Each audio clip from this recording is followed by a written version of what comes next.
प्राचीन भारत में हमने गुप्त शासन का अध्ययन किया और जिस समय प्राचीन भारत में उत्तर भाग में गुप्त शासन चल रहा था, दक्षिण में उसी समय वाकाटक वंश का शासन चल रहा था और हमने इन दोनों राजवंशों का अध्ययन किया।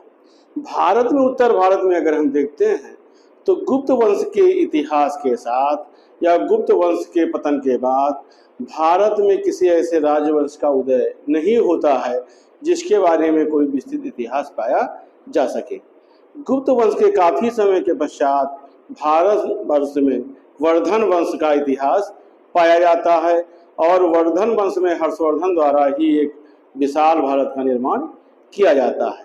लेकिन इस अवधि में काफी समय का अंतर रहता है और इन समय के बीच में भारत में कुछ विभिन्न वंशों द्वारा शासन किया जाता है, जिसमें कि गुप्त वंश और हर्षवर्धन के अवध के बीच में जिन राजवंशों द्वारा भारत के विभिन्न भागों में शासन किया जाता है, आज हम उसका अध्ययन करेंगे।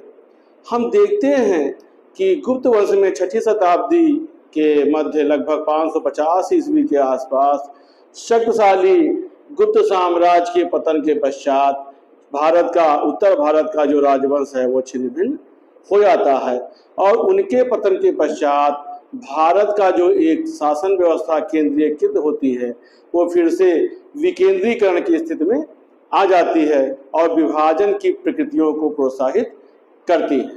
अर्थात जो एक विशाल राज्य है वो विभिन्न भागों में बंटना प्रारंभ हो जाता है और इसी समय भारत में अनेक सामंतों और शासकों द्वारा अपनी स्वतंत्रता को घोषित किया जाता है। सत्ता की इस दौड़ में जो तेजी से बढ़ते हैं वही अपने लिए कुछ समय के लिए विशेष राज्य का निर्माण कर पाते हैं। हर्ष के उदय के समय तक उत्तर और पश्चिम भारत की राजनीति में अगर हम देखते हैं तो भारत में, उत्तर भारत में उस समय 5 शक्तियों का उदय होता है। जो पहली शक्ति होती है वो है बल्लभी। बल्लभी के मैत्रक हर्षवर्धन के शासन के पहले और गुप्त शासन के पतन के पश्चात भारत में इन्हीं 5 उत्तर भारत में शक्तियों का उदय होता है। अगला होता है पंजाब के हूण। तीसरा होता है मालवा का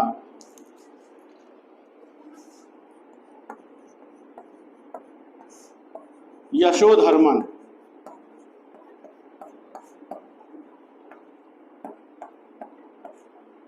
चौथा होता है मगध और मालवा के उत्तर गुप्त।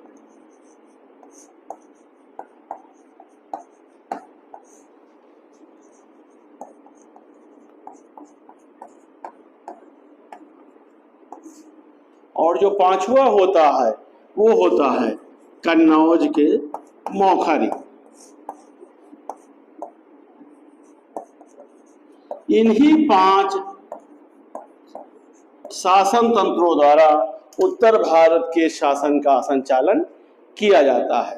अर्थात जिस गुप्त वंश के शासन काल में भारत एक, उत्तर भारत का जो क्षेत्र है एक केंद्रीकृत राज्य के रूप में होता है, गुप्त वंश के पतन के पश्चात वो सत्ता की दौड़ में विकेंद्रीकरण और विभाजन की स्थितियों के बीच भारत में इन 5 राजवंशों की स्थापना होती है या इन 5 वंशों द्वारा उत्तर भारत में विभिन्न प्रांतों में शासन किया जाता है, जिसमें कि बल्लभी के मैत्रक होते हैं, पंजाब के हूण होते हैं, मालवा का यशोधर्मन होता है, मगध और मालवा के उत्तर गुप्त होते हैं और कन्नौज के मौखरी होते हैं।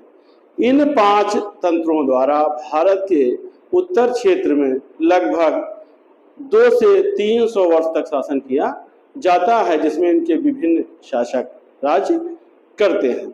फिलहाल आज जो हम अध्ययन करेंगे वो करेंगे बल्लभी के मैत्रक का।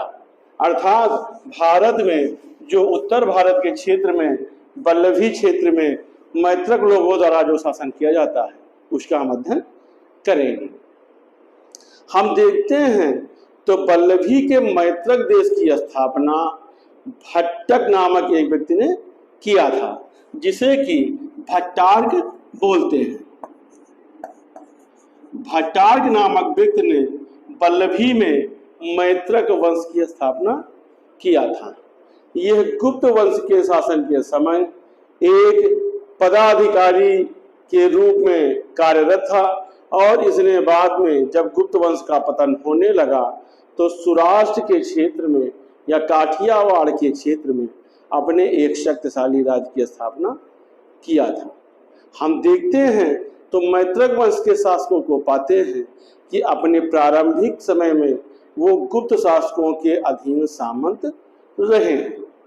इनकी उत्पत्ति के विषय में कोई विशेष जानकारी नहीं मिलती है, लेकिन विद्वानों का मत है कि ये कुछ न कुछ रूप से हूरों से संबंधित थे और ये पहले सूर्य देवता की पूजा करते थे।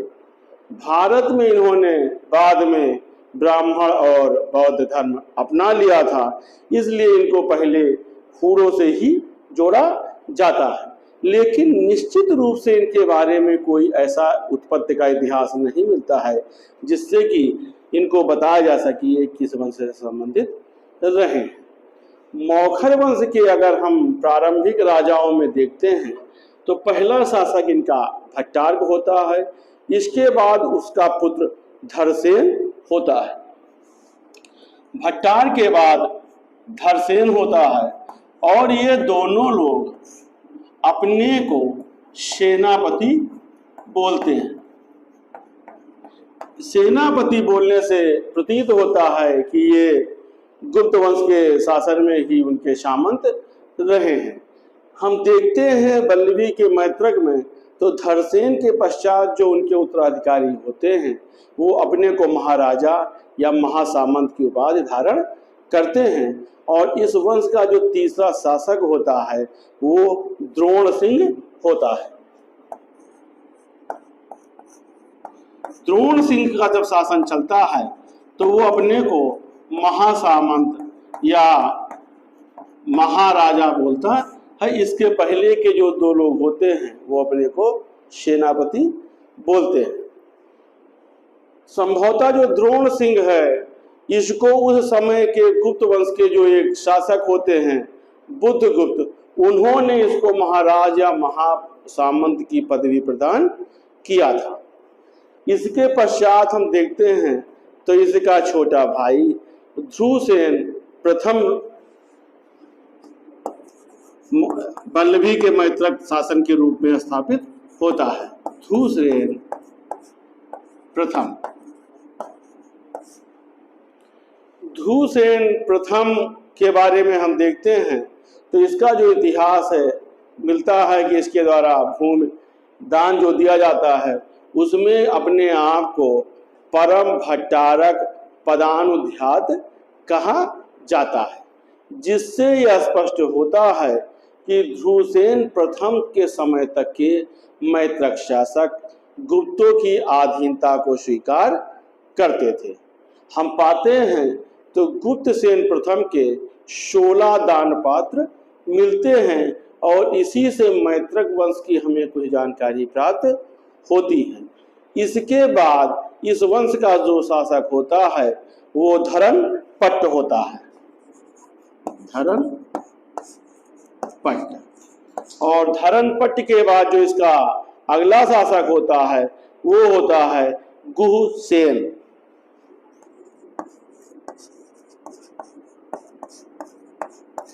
वल्लभी के मैत्रकों का कोई बहुत इतिहास में स्थान नहीं पाया जाता है, लेकिन चूंकि आप इतिहास जब पढ़ोगे तो वल्लभी के मैत्रक का आपको विवरण प्राप्त होगा।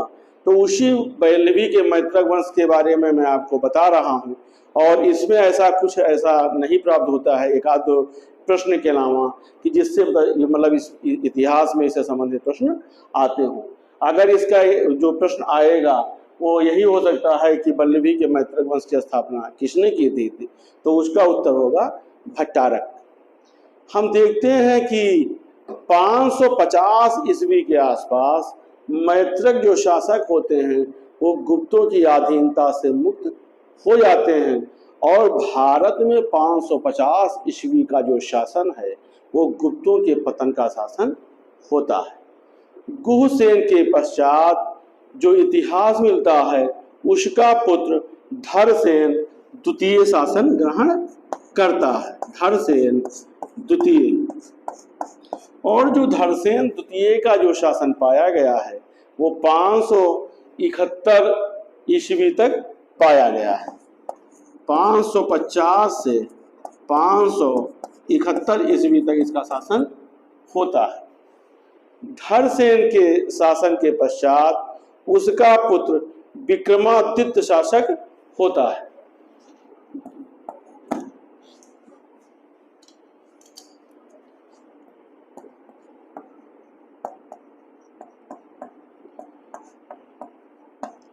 विक्रमादित्य के पश्चात हम देखते हैं तो इसका जो शासक होता है वो विक्रमादित्य के बाद लगभग इसका जो शासनकाल होता है या शासक होता है वो धीरे धीरे पतन की तरफ बढ़ने लगते हैं। लेकिन चीनी यात्री जो हुएशेंग भारत आता है उसके द्वारा इस विक्रमादित्य का उल्लेख किया जाता है और वो कहता है कि वो एक बौद्ध था। इससे पता चलता है कि मैत्रकों का राज उस समय संपूर्ण गुजरात, कच्छ और पश्चिम मालवा तक फैला था। बल्लभी उस समय पश्चिमी भारत का एक शक्तिशाली राज्य माना गया है जिस समय हुएनसांग की यात्रा होती है।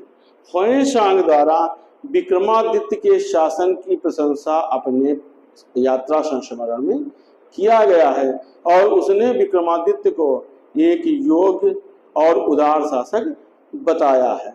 उसी ने विक्रमादित्य को धर्मादित्य भी कहा है। बताया है कि धर्मादित्य के द्वारा मैत्रक वंश के शासक के द्वारा उस समय एक बौद्ध मंदिर का निर्माण कराया जाता था और उसके शासन के प्रतिवर्ष एक विशाल धार्मिक समारोह होता था और उस समारोह में बौद्ध विद्वान लोग भाग लेते थे। विक्रमादित्य या धर्मादित्य के बाद जो इसका अगला शासक होता है वो होता है खरग्रह। खरग्रह, और खरग्रह के बाद धरसेन तृतीय इस वंश का शासक होता है। इसी के आसपास लगभग धरसेन तृतीय जो शासक होता है तो इसके राज्य का जो शासन पाया गया है वो 623 ईस्वी के आसपास पाया जाता है और इसके बाद ध्रुवसेन बालादित्य शासक बनता है। ध्रुवसेन द्वितीय या इसे बालादित्य भी बोला गया है।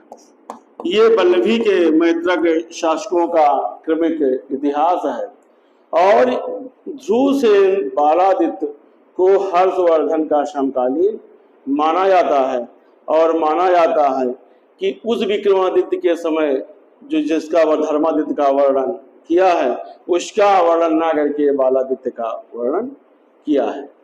हुएनसांग के अनुसार बालादित्य या ध्रुवसेन द्वितीय को उतावले स्वभाव का शासक बताया गया है और संकुचित विचार का शासक बताया गया है। उसने इसे भी बौद्ध धर्म का अनुयायी बताया है। इसको उन्होंने हर्षवर्धन का दामाद भी बताया है। इसका नाम पुवभट्ट भी मिलता है। हर्षवर्धन ने इसके समय में प्रयाग और कन्नौज के जो धार्मिक समारोह किए थे उसमें इसको आमंत्रित किया था। ध्रुवसेन द्वितीय का जो शासन है वो 629 से 640 या 41 ईस्वी तक पाया जाता है। ध्रुवसेन द्वितीय के पश्चात उसका पुत्र धरसेन चतुर्थ शासक बनता है। धरसेन चतुर्थ, और इसका जो शासन है वो 4 वर्ष का होता है। 646 से 650 के आसपास तक शासक होता है और इसी के द्वारा सर्वप्रथम मैत्रक वंश में परम भट्टारक, महाराजाधिराज, परमेश्वर चक्र जैसी उपाधियों को धारण किया जाता है। इसके द्वारा अपने शासनकाल में गुर्जर या भड़ौच के क्षेत्र पर आक्रमण करके उसे अपने अधिकार में लिया जाता है। मैत्रक वंश का जो अंतिम ज्ञात शासक होता है उसे शिलादित्य शतम बोलते हैं। शिलादित्य, ये जो है मैत्रक वंश का सबसे अंतिम शासक होता है और इसका जो शासन है वो 766 ईस्वी तक पाया गया। चूंकि शिलादित्य सप्तम है तो निश्चित रूप से इसकी अवधि में 1 से 6 तक के शिलादित्य के क्रमांक के शासकों ने शासन किया होगा। हम मैत्रक वंश के इतिहास में देखते हैं तो राजाओं का यही क्रमिक विवरण पाया जाता है और 8वीं शताब्दी के अंत तक बल्लभी का मैत्रक वंश जो एक स्वतंत्र राज्य के रूप में शासन करता है और उसके अंत में अरब आक्रमणकारियों द्वारा मैत्रक शासक जो अंतिम शासक होता है उसकी हत्या करके उस राज्य को पूर्णतः नष्ट कर दिया जाता है और इसी के साथ बल्लभी के मैत्रक वंश का शासन समाप्त होता है। मैत्रक वंश के शासकों में अगर हम देखते हैं तो इनके शासक ज़्यादातर बौद्ध धर्म के अनुयायी थे और इनके द्वारा बौद्ध विहारों को दिए हुए दान का उल्लेख मिलता है। इनके शासनकाल में बल्लभी शिक्षा का प्रमुख केंद्र होता है और उस समय ये एक विश्वविद्यालय के रूप में भी होता है। जिस समय पश्चिमी भारत में जो नालंदा विश्वविद्यालय की स्थिति रही है वही लगभग 8वीं शताब्दी और 7वीं शताब्दी के मध्य बल्लभी विश्वविद्यालय की स्थिति रही है। चीनी यात्री इत्सिंग ने इसे शिक्षा का केंद्र बताया है और उसने बताया है कि इसमें 100 विहार थे, लगभग 6000 बौद्ध भिक्षु इसमें रहते थे। देश के विभिन्न भागों से विद्यार्थी बल्लभी के विश्वविद्यालय में आकर के शिक्षा को ग्रहण करते थे। बल्लभी के विश्वविद्यालय में विधि, अर्थशास्त्र, धर्म, साहित्य आदि की शिक्षा दी जाती थी। 7वीं शताब्दी में हम देखते हैं तो यहाँ के प्रमुख आचार्य गुणमति और स्थिरमत होते हैं। बल्लभी के विश्वविद्यालय में बौद्धिक स्वतंत्रता और धार्मिक सहिष्णुता की पर्याप्त स्वतंत्रता थी और यहाँ के शिक्षित विद्यार्थी राज्य में ऊंचे प्रशासनिक पदों पर नियुक्त किए जाते थे। बल्लभी के विश्वविद्यालय का विनाश भी अरब आक्रमणकारियों द्वारा किया गया था। हम देखते हैं मैत्रक वंश के शासन के समय शिक्षा के साथ साथ ये व्यापार और वाणिज्य का भी एक प्रमुख केंद्र रहा है। मैत्रक वंश के बल्लभियों का कोई विशेष और ऐसा इतिहास नहीं पाया जाता है जिसको कि हम आपके सामने रख सकते, लेकिन मौखर के बल्लभी के मैत्रक का जो क्रमिक राजाओं का डिटेल पाया गया है उसका हमने आपको आज का अध्ययन कराया है। अगले वीडियो में हम आपको पंजाब के हूण जिनके द्वारा उत्तर भारत के कुछ क्षेत्र पर शासन किया जाता है उसके बारे में अध्ययन करेंगे। धन्यवाद।